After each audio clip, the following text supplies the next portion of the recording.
Cut Nyak lahir di Lampadang, Kerajaan Aceh, pada tanggal 12 Mei 1848.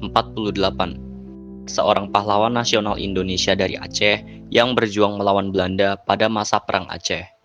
Cut Nyak dilahirkan dari keluarga bangsawan yang taat beragama di Aceh Besar, wilayah Enam Mukim pada tahun 1848. Ayahnya bernama Teku Nanta Setia, seorang uli balang Enam Mukim, yang juga merupakan keturunan Mahmud Sati, perantau dari Sumatera Barat. Mahmud Sati mungkin datang ke Aceh pada abad ke-18, ketika Kesultanan Aceh diperintah oleh Sultan Jamalul Badrul Munir. Oleh sebab itu, ayah dari Cut Nyak merupakan keturunan Minangkabau. Ibu Cut Nyak adalah Putri Uli Balang Lampagar.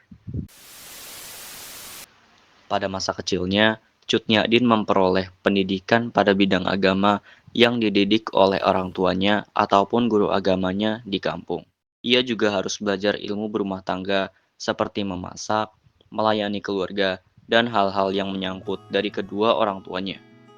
Ketika usia 12 tahun, ia sudah dinikahkan oleh orang tuanya pada tahun 1862 dengan Teku Cek Ibrahim Lamnga, putra Uli Balam Lamnga ke-13, dan mereka memiliki satu anak laki-laki.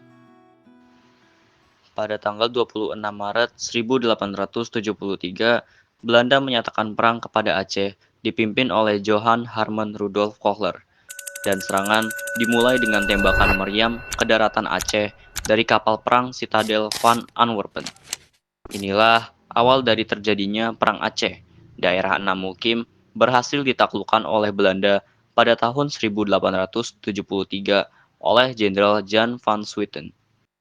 Ketika wilayah Enam Mukim diserang oleh Belanda, beliau kemudian mengungsi bersama penduduk lainnya.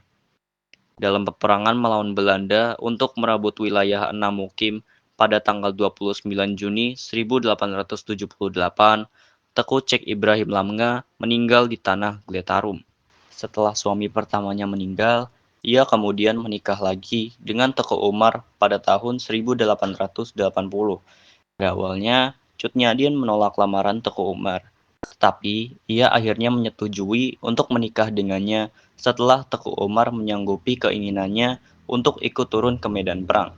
Pada tanggal 30 September 1893, Teku Umar membuat siasat dengan cara menyerahkan diri kepada Belanda bersama seluruh pasukannya. Cara itu untuk mempelajari taktik perang Belanda dan merampas senjata perang Belanda. Namun, itu membuat rakyat Aceh marah dan menganggap Teku Umar sebagai pengkhianat karena telah bekerja sama dengan pihak Belanda. Setelah fasilitas tempur Umar lengkap dan mencukupi, Teku Umar membagikan senjata dan menyerang Belanda kembali. Perang yang dilakukan Teku Umar dilakukan secara brilian. Saat perang yang terjadi pada saat tanggal 11 Februari 1899, Teku Umar tewas tertembak. Setelah suaminya meninggal, Cut Nyak kemudian memimpin perlawanan Belanda di daerah pedalaman Melaboh.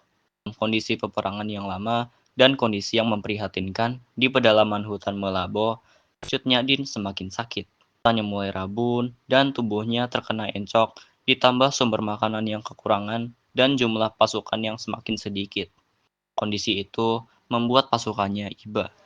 Setelah satu anak buahnya melaporkan kepada Belanda, salah satu anak buahnya membuat kesepakatan dengan pihak Belanda bahwa Cut Nyak boleh tertangkap, asalkan diperlakukan secara terhormat, bukan sebagai penjahat perang. Dengan mudah, Belanda berhasil menyerang markas Cut Nyak di Betong Lesage, kemudian menahannya.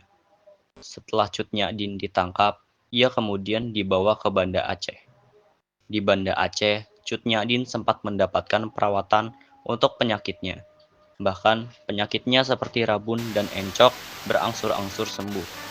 Setelah ditangkap dan mendapatkan perawatan, Cut Nyak dibuang atau dipindahkan ke Sumedang, Jawa Barat. Di Sumedang, ditahan bersama tahanan politik lain. Pada tanggal 6 November 1908, Cut Nyak meninggal karena usianya yang sudah sangat tua. Kemudian, Cut Nyak dimakamkan di Gunung Puyuh, daerah Sumedang.